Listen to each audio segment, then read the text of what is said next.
First Contact Protocol. The archivist vessel Eternal Ledger hung in the shadow of Saturn, its crystalline, hull-absorbing and redirecting light to maintain perfect invisibility.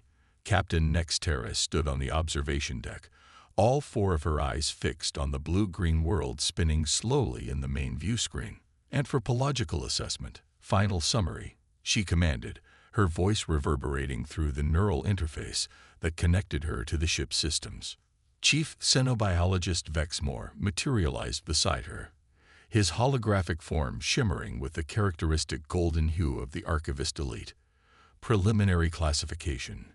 Pre-unification sentient species. Development stage 3.4. Technological progression within standard parameters. Nextera's primary eyes narrowed while her secondary pair scanned the data streaming across multiple displays. Explain the anomalies, Vexmore. This doesn't align with standard stage 3 parameters.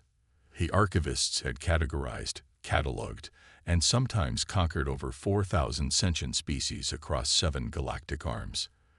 Their methodology was meticulous, refined over 50,000 years of exploration. Species were observed, assessed, and classified according to their technological development, social structures, and potential threat level. Those with promise were guided toward eventual membership in the collective. Those without were generally left alone to develop or decline naturally. Humans, however, defied easy classification. The anomalies are troubling, Vexmore admitted, his form flickering slightly with discomfort. They've achieved nuclear technology, while significant portions of their population lack basic necessities. They've developed rudimentary space travel while simultaneously destroying their own ecosystem. Their technological progression is wildly uneven. Contradictory development isn't unprecedented. Nextera countered, scrolling through comparative analyses of other species. Vexelians achieve faster-than-light travel before developing sustainable agriculture. Yes, Captain, but the humans exhibit something different. Vexmore's holographic fingers manipulated the air, bringing up a new series of displays. They possess a trait we've cataloged but rarely seen expressed to this degree. They call it creativity. The display shifted to show humans engaged in various activities: painting, writing, building improbable structures, designing machines that seem to have no practical purpose. Entertainment. Nextera suggested. More than that. Watch this. The display showed a human settlement devastated by a natural disaster. The buildings were primitive, constructed from local materials. But as the time-lapse continued, the humans rebuilt differently. They incorporated new designs, materials repurposed from the wreckage, creating structures stronger than before. They don't just replicate, Captain. They improvise. They imagine possibilities that don't exist and then bring them into existence. Nextera felt an unfamiliar sensation along her neural pathways, something approximating concern. The collective had encountered creative species before, but they typically channeled that creativity through rigidly structured systems. Humans appeared to celebrate chaos. Threat assessment, she asked. Minimal at present. Their weaponry is primitive, their space capabilities limited to their own lunar satellite and automated probes. They pose no immediate danger to the collective. Nextera wasn't convinced. Potential threat assessment. Extrapolate 100 solar cycles. Vexmore hesitated. The models are inconsistent, Captain. Our predictive algorithms cannot establish a reliable trajectory for their development. Impossible. The algorithms have never failed. They've never encountered humans. A subordinate officer interrupted, his holographic form materializing with an urgent red hue. Captain, we've detected anomalous scanning patterns from the planet's surface. Elaborate, Nextera commanded. Several of their primitive satellite arrays have altered their configurations. They appear to be searching for us. The impossible was happening. Humanity's technology was centuries away from being able to detect an archivist vessel in stealth configuration. The ship's quantum displacement field rendered it invisible to anything short of advanced gravimetric sensors. How? Next, Terra demanded. Her tactical officer, Zelvex, joined the conversation. They're using their weather monitoring satellites, communication arrays, and something called amateur radio telescopes. Individually, none could detect us, but they've networked thousands of these devices together. Who authorized this search? Next, Terra asked, certain that only a unified planetary government could coordinate such an effort. No one, Captain, Zelvex replied.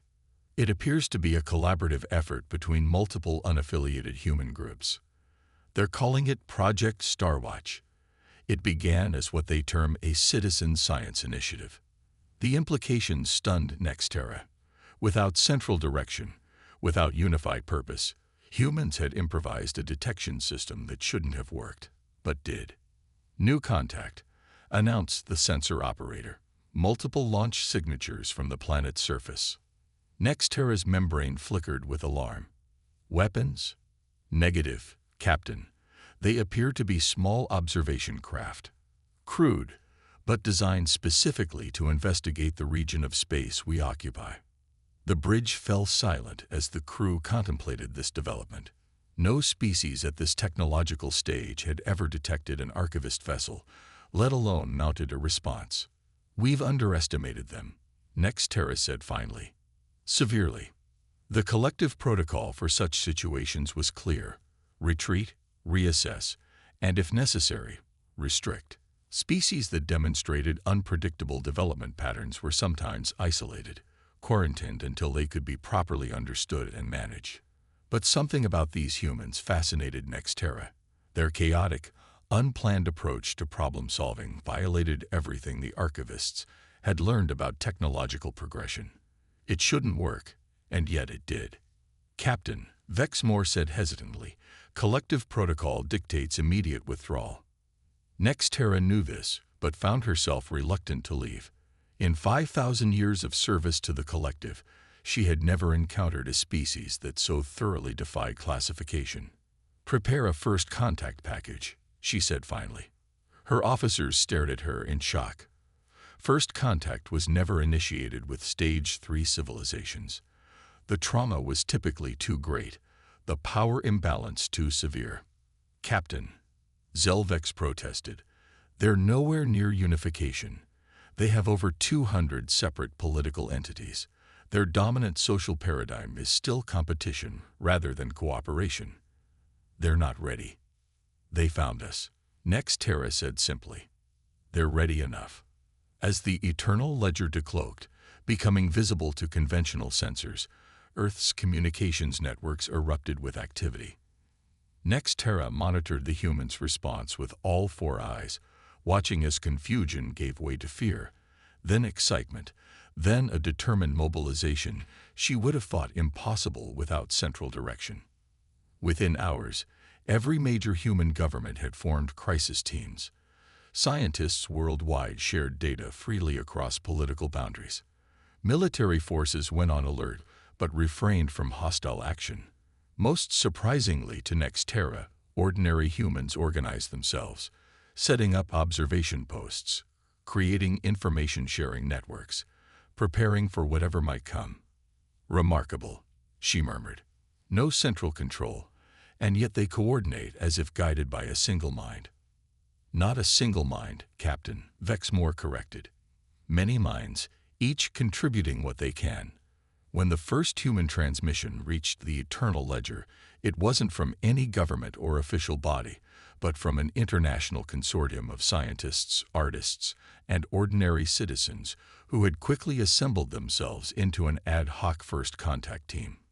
"We welcome you to Earth," began the message, transmitted in mathematical principles that any advanced species would understand. "We have many questions. We hope you do too." Nextera felt her neural pathways pulse with an emotion the archivists rarely experienced. Surprise. "Prepare a shuttle," she commanded. "I will meet with them personally." As she made her preparations, Nextera knew that she was violating collective protocol in multiple ways. Stage 3 civilizations were to be observed, not engage. First contact, when it came, was to be carefully managed through official planetary representatives. but something told her that standard protocols wouldn't work with humans. Their unpredictable, adaptive nature might require an entirely new approach. The collective had conquered when necessary, guided when possible, and observed always. They had never truly collaborated with a younger species as equals. Perhaps with humans, that would need to change. As her shuttle descended toward the meeting point, a neutral location in international waters, Nextera wondered if she was making first contact with humanity, or if humanity was making first contact with the collective. Either way, the universe had just become a more unpredictable place. The adaptation game. 6 months after first contact, Captain Nextera stood in the diplomatic chamber of the Eternal Ledger, facing the human delegation with a mixture of fascination and growing concern. Around her, holographic displays showed scenes from Earth, humanity's response to the knowledge that they were not alone in the universe. Instead of panic or paralysis, humans had adapted with unsettling speed. Universities worldwide had established xenobiology departments overnight. Engineers were already attempting to reverse engineer glimpsed archivist technology. Children played with toys modeled after the Eternal Ledger. Your species continues to confound our models, Nextera admitted to Dr. Elena Chen, the lead human diplomat. We expected societal disruption lasting decades. You've stabilized in months. Dr. Chen, a quantum physicist with unexpected diplomatic skills, smiled. Humans have been imagining this moment for centuries, Captain. In a way, we've been rehearsing. Vexmore, hovering nearby, manipulated data streams with evident frustration. But your rehearsals were fiction. Imagination. They had no basis in reality. Imagination is how we prepare for realities we haven't experienced yet, Chen replied. Our stories about alien contact, some fearful, some hopeful, created mental frameworks that helped us process the actual event. This concept disturbed Nextera deeply. The archivists recorded history with perfect fidelity. They simulated future probabilities with quantum precision, but they did not imagine things that had never happened. The very concept seemed wasteful, inefficient. Yet humans devoted enormous resources to precisely this activity. The collective wishes to establish formal relations, Nextera said, steering the conversation back to diplomatic territory. We propose a cultural exchange program and limited technology transfers appropriate to your development stage. Dr. Chen's expression remained pleasant, but her eyes narrowed slightly. And in exchange, observation rights. Permission to study human society more closely. To classify us more accurately, you mean? Nextera's secondary eyes blinked in surprise. The human had intuited the collective's purpose with unsettling accuracy. Classification serves mutual understanding, she said carefully. Perhaps, Chen replied. But we prefer collaboration to classification. We don't wish to be specimens in your galactic zoo, Captain. The human delegation had proven remarkably resistant to the subtle influence techniques that had worked on other species. When the archivists attempted to guide conversations toward their preferred outcomes, humans recognized the pattern and countered it. When they introduced specialized terminology that typically shaped thought patterns, humans created their own terms instead. The collective has protocols for species integration, Nextera explained. These protocols have been refined over 50 millennia. They are not arbitrary. Neither is our desire for self-determination, Chen countered. We understand we're technologically behind you. We don't understand why that should make us subordinate. The conversation was not proceeding according to any of the projected scenarios. Nextera signaled for a recess, and the human delegation withdrew to their designated quarters aboard the Eternal Ledger. They're impossible, Zelvex complained once the humans were gone. They acknowledge our technological superiority, but refuse to accept our guidance. They don't trust us, Vexmore observed. They question our motivations. With good reason, Nextera said quietly. Her officers turned to her in surprise. The collective's approach has always been the same, she continued. Observe, assess, and if a species has value, integrate them, on our terms. If they resist, we apply pressure until they comply or collapse. We call it guidance, but in truth, it's manipulation. It's efficient, Zelvex argued. It promotes galactic stability. Does it?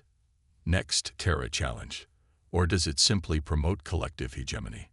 These were dangerous thoughts. The collective valued order above all. Captain Nexterra's growing sympathy for the human perspective could be interpreted as instability, a condition the collective treated swiftly and permanently. But she couldn't deny the evidence of her own four eyes. In the months since contact, humanity had made technological leaps that should have taken decades. They hadn't simply absorbed archivist knowledge. They had questioned it, challenged it, and in some cases, improved upon it. A junior officer interrupted her thoughts, materializing with urgency. Captain, we're detecting a spatial anomaly near the Jupiter orbital path.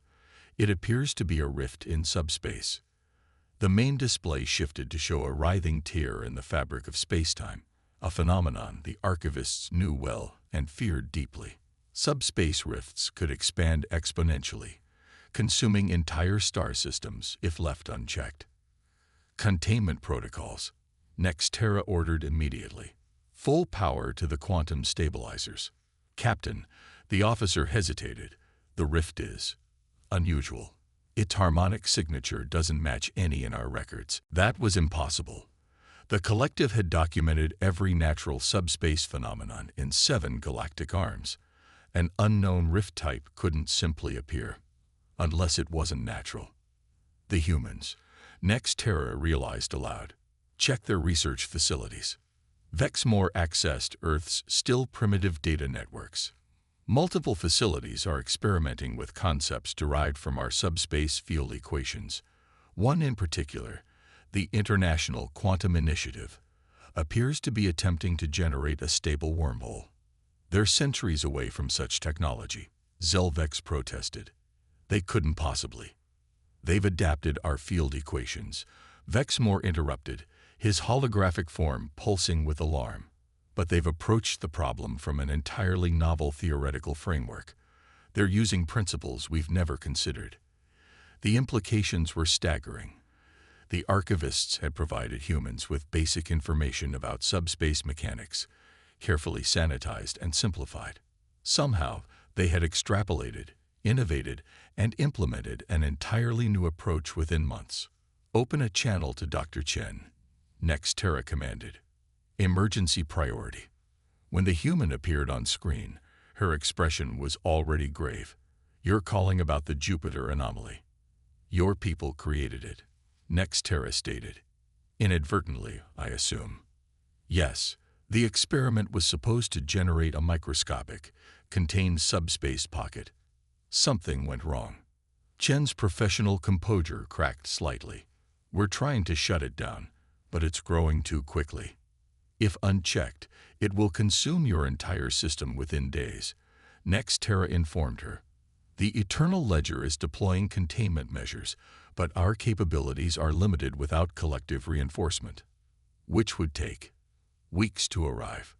Chen nodded, processing this with remarkable calm. Then we work together with what we have. Our scientists have already developed several theoretical approaches to collapse the rift. Theoretical won't be sufficient, Dr. Chen. This requires technology you don't possess. Then we'll adapt what we do have, Chen replied firmly. And we'll need complete access to your subspace data, not the simplified version you provided earlier. Nexterra hesitated. Collective protocol strictly prohibited sharing advanced technology with developing species. The potential for misuse was too great.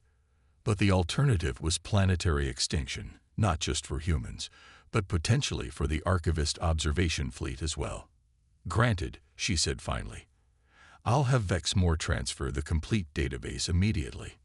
What followed was the most remarkable demonstration of human adaptability that Nexterra had ever witnessed. As the rift grew, threatening to destabilize Jupiter's orbit, human scientists worked alongside archivist specialists in a desperate race against time. The humans didn't simply follow archivist methodologies. They questioned them, proposed alternatives, combined approaches that collective doctrine considered incompatible. Most astonishingly, they were right more often than they were wrong. "It defies explanation," Vexmore murmured as they watched a human physicist arrive in ours is subspace equation that had taken archivist mathematicians centuries to perfect. Their neural architecture shouldn't support this level of intuitive leap. "Perhaps that's the key," Nextera suggested. "They're not following a logical progression. They're intuiting connections we'd never consider because our thought patterns are too structured." The collaborative effort produced a solution unlike anything in the collective archives, a hybrid of archivist quantum technology and repurposed human particle accelerators. As the strange device took shape in Earth orbit, assembled by both human and archivist construction teams, Nextera realized that something unprecedented was occurring. This wasn't the carefully managed integration of a developing species into the collective hierarchy. This was true collaboration between different but equally valuable intelligences.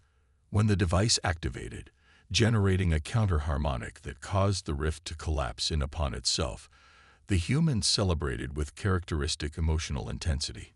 Even some of Nextera's crew found themselves affected by the humans' joy, their neural patterns showing unusual activation in regions typically associated with pair bonding. In the aftermath, as the Eternal Ledger's instruments confirmed that the spatial damage had been completely repaired, Nextera made her decision. Her report to the Collective Oversight Council would be unprecedented.